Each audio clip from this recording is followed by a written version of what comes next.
Smiley N.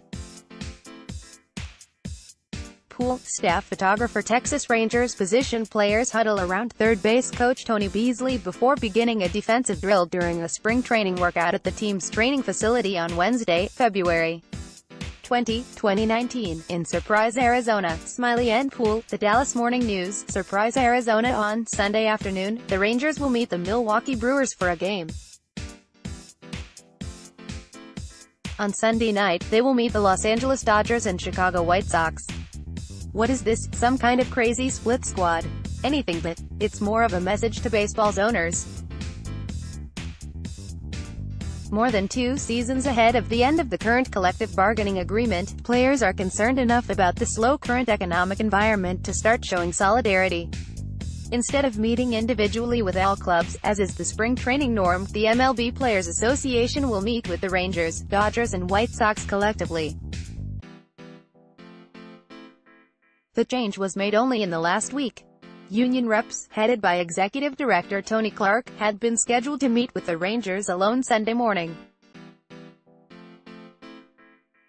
It's the first time anybody around these parts recalls teams getting together for these annual meetings. It's not hard to understand the symbolism. Players are prepared to show unity. There is a sense of urgency for the young guys to get to know the situation, Rangers shortstop and players rep Elvis Andrus said Saturday.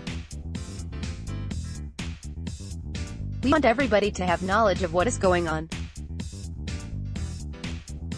We have a lot more unity. The current CBA went into effect for the 2017 season and runs through 2021, has been considered a big financial win for owners. And, as business owners are wont to do, they have perhaps exploited the system in their favor, the players believe. For the second straight year, the top of the free agent market has been slowed. Elite free agents Bryce Harper, Dallas Keuchel and Craig Kimbrell all remained unsigned as of Saturday.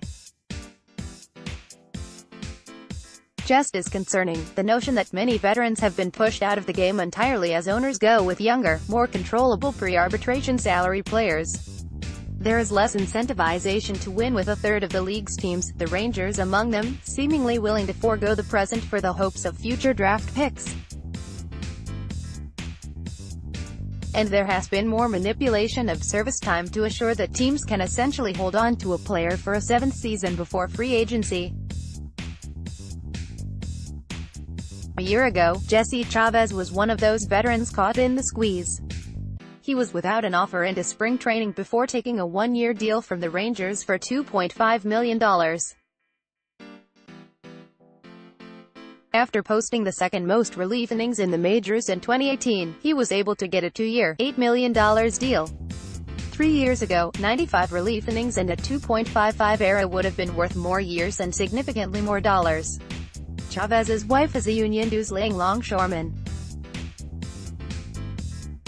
His family has been supportive of the recent teachers' strike in California. He understands the union mentality. There is a strength in numbers. He said there is a sense of irritation among players. The situation has players willing to talk about a work stoppage, the first since the dreadful 1994 strike that canceled the World Series. When the current CBA ends, we're not happy, he said. I get that it's a new age and a new era, but there are a lot of good players being left off the table right now. We've got a lot of teammates still out there. The past is the past, but it does seem to repeat itself. We have to prepare for the worst. When things happen, we've got to be ready to react. We will be stronger together, Chavez said. It's important for the veterans to be present for younger players. But even the veterans don't have much practical experience understanding the stance the union has taken on the players' behalf in previous work stoppages. Chavez was 11 at the time of the last strike. There are 8 players in camp who were at least 10 years old at the time of the last strike. There are 13 players in camp who weren't even born the last time players walked out. But the veterans learned from the generation before them and intend to pass on to the one that comes after. Guys have to know how much guys sacrificed for us, said Shin-Soo Choo, the oldest player in camp. We want to make sure they understand that, with more than 2 years to go before they might have to sacrifice again, the players are starting to circle up. Let owners take note.